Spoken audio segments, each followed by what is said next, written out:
Hello and welcome to this episode of the Discourse Collective. Today we are talking about pronouns. Now, pronouns have become something of an elevated topic recently. They polarise the right and the left, as everything seems to do, and they've caused some educational establishments to make some blind threats against faculty. Now, the resulting fracas has descended into identity politics, religious name-calling and sporting diatribe. As always, those involved forget that at the centre are some actual individuals who have a real personal story that needs to be told. So we better see if we can get into this and see what's causing the problem and how we can improve the discourse around it.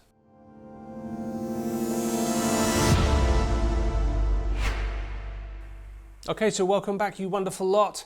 If you're new to this channel, then a very big hello to you too. Now, right away, I think we better start with some homework on exactly what a pronoun is and why they're at the centre of this argument. So let's take a look at something. Pronouns are there to take the place of nouns. Nouns like dog and tree, but also names like Bob and Sally. Pronouns can be associated with gender like he, him or his. On the female side, we have she, her and hers. Now, it's been standard practice in society to use people's birth-assigned gender to decide their pronouns. This is done automatically and without asking the person you're talking about. For example, Bob works in marketing. He likes his job. His aim is to become VP. But Bob might not feel totally aligned with the masculine gender. He might feel more feminine along a non-binary spectrum. In this case, Bob might prefer the pronouns she, her, or even they, them, showing the non-binary nature of gender. It's important to understand that sex-assigned gender is not the same as gender identity. Birth-assigned gender is biological and can't be changed. It's your DNA. Gender identity is how you subjectively feel about your personal gender. So now, while that graphic is very simple, it does go to show a couple of really important things. People can be seriously affected by this pronoun issue, and it's not just something that we get to kick around like a left-right talking point. This is actual real people who have real mental health at stake. So society in general doesn't really have a system for establishing pronouns that are not based on birth sex. The only way to find out if someone feels like they have a different gender identity to their birth sex is for them to tell you or for you to ask. Now, this is also applied to those who feel that they might have some other kind of aspect of their identity that's not summed up by their current pronouns. So this whole situation relies on two people agreeing on a new set of pronouns, and it's here that the real problem kicks off. Some people refuse to use these pronouns on request, only agreeing to use the pronouns of the person's birth sex. Now, that can be very inflammatory and unsettling to the individual who feels that their identity is being dismissed. Meanwhile, the refuser feels the other individual is making a fuss or is somehow mentally unhealthy or simply copying a trend, and we'll see an example of that a little bit later on. Now, the issue has been compounded by some educational centres and businesses insisting on preferred pronouns for staff and children, and the penalty they're giving their staff and children for non-conformity to this in some cases is the loss of their job. Until the matter of personal pronouns has got a legal basis, I think schools and businesses really need to kind of stay out of it and allow individuals to make their own choices. If someone refuses to use the preferred pronouns of others, that tells us a lot about them. One day, sexual identity will be an accepted part of the school curriculum, just as sexuality is today. But for now, they are muddying the water, I think, with some of those harsh policies. So it's kind of important to realise that this whole issue has got nothing to do with sexuality or gender-affirming surgery. It's simply about the self-identity that somebody feels comfortable with. Now, whether someone is gay or lesbian or has transitioned to another gender physically is not what any of this is about. This really is about how people see themselves. Now, someone can be born one biological gender and then at some point in the future feel or identify as another gender. Now, these two concepts are totally separate. Gender identity is also separate from sexuality. Ask yourself this question. What would you do if somebody asked you directly to use their preferred pronoun? Would you? Would you agree? Would you disagree?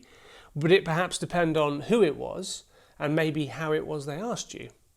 Now, It hasn't happened to me yet, but I'm pretty confident it will in the near future, that somebody asks me directly to use their preferred pronoun. But I am very confident that I wouldn't have a problem using it. Now, I'm not necessarily so confident that I wouldn't forget individual preferences if I had to remember many separate cases, but that would be a genuine mistake on my part and not any kind of bad feeling. It's also really important to recognise here what is going on. An individual is asking you to recognise their personal preferences, just really to make them feel more comfortable. So let's take a thought experiment. Say you're being introduced to some new team members for a new work position, and one of them says, hey, the name on my door is John, but you know what, I really hate that name and I really much prefer Pete. And could you please use Pete instead of John? Now, having been given this information, you might have some questions, like why not change the name on the door sign? Well, he says HR will only use the name on my birth certificate, it's corporate policy. And so why don't you get it changed legally? Well, that's a lot of time, it's a lot of hassle, and I just don't really feel like that's the right choice for me. I just prefer people would call me Pete. Okay, so it's now you have two choices. You can start calling him Pete, or you can refuse and keep calling him John. Now, at this point, you're going to have to ask yourself, why would you cause needless confrontation and angst in insisting on calling him John? Okay, so it's now I want to bring a voice into this discussion. Now, it's someone with who I disagree about almost everything: science, arts, religion, government, politics, everything, you name it. He's got some pretty strong views about pronoun usage. It's what he's probably become famous for. So allow me to introduce you, I suppose apologies for introducing you, if you don't already know him, to Matt Walsh, and I'd like to take a look at something we've prepared to show you some of his flavours on identity politics. There's been a lot of talk about pronouns this week. First with the ACLU valiantly defending the Loudoun County school system's right to force teachers to use the preferred pronouns of students. And then with the State Department urging us all to join in celebrating International Pronouns Day. As I said yesterday, it seems that it's finally becoming apparent to most people on the right that this pronoun issue is not the sideshow that many once thought it was. It is, for one thing, an attack on our fundamental human liberties. The worst kind of attack, in fact. The problem with the pronoun policy in Loudoun County, and with similar policies that are being adopted and will soon be adopted in other localities around the country, it's not simply that speech is being compelled, but specifically that false speech is being compelled. You can only have freedom, real freedom, in truth. Both videos feature young people, teenagers, taking the preferred pronoun concept to seemingly new extremes. In this first one, we find out that some of these kids are actually identifying as inanimate objects. Listen. Hello, I am Doll. I am one of our object alters. When I front, I find it very difficult to remember things that the body requires. It's apparently popular now to identify as an emoji. Many of the pronouns aren't words at all, but pictures. Other pronouns include poison, poisons, poisons, and poison self. I assume those are Big Pharma's pronouns. Please respect them. Also, fae, fairy, fair, fairies, fairy self, kitty, kitties, kitty self, stars, star, star self, and slow, sloths, sloth self. Hi, my name's Jasper. I use they pronouns. Hi, my name is Liana. I use they demon pronouns. Liana is my partner. They are cute, and I am Deems. I love Demon very much, and I hope they love Demon self too. She's going to be a linguistics professor. This is what grammar, teaching language and grammar. That's what it's going to be pretty soon. Now the adults stand off on the sideline in cheerleader uniforms and pom-poms, sometimes literally cheering the kids on in their delusions. The effect is that a generation of kids, soon to be multiple generations, have been plunged into mass psychosis. We are not merely validating mental illness, but creating it. I care about the truth. So basic truth matters. I want to live in a society where people care about the truth and we're grounded in truth. Right. I care about children, and these insane ideas about gender are being foisted on kids, and that bothers me quite a bit. Okay, so I'll be quite up front. That video was put together to show you one specific facet of the arguments that he makes. It's not necessarily representative of his entire output, but it is things that he said, and I tried quite hard not to take them out of context. So first of all, I want to say, I said at the top that I never agree with Matt Walsh about anything, but that's not necessarily true. There are some things that I agree with him on. Specifically legislation. Legislating that people have to use particular words or languages are just a terrible idea. It's only going to lead to resentment, and because of the way our brains work and the cognitive dissonances that we have, there's going to be more prejudice towards trans people. Forcing people is just not the answer.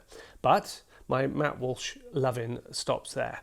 Matt likes to pick extreme outside edges of groups that he criticises. You'll see in nearly all of Matt's videos that one of the techniques he uses is to find the very extreme ends of things and sort of position those as if they're some kind of mainstream or main part of the things that he's talking about, and that's very rarely the truth.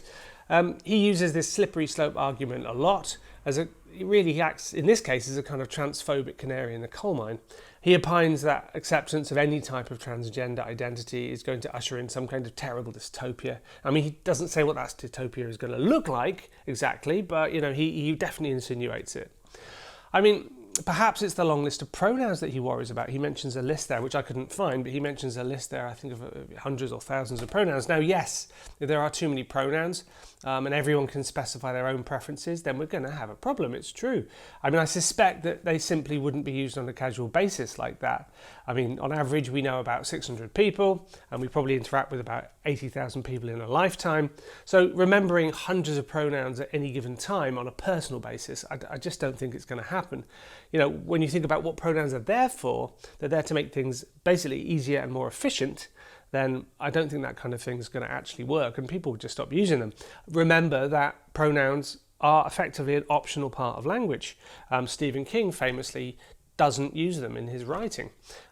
You can simply opt out of that sentence by using non-pronouns. You can just say they're noun. So if you've got a name John, just use John.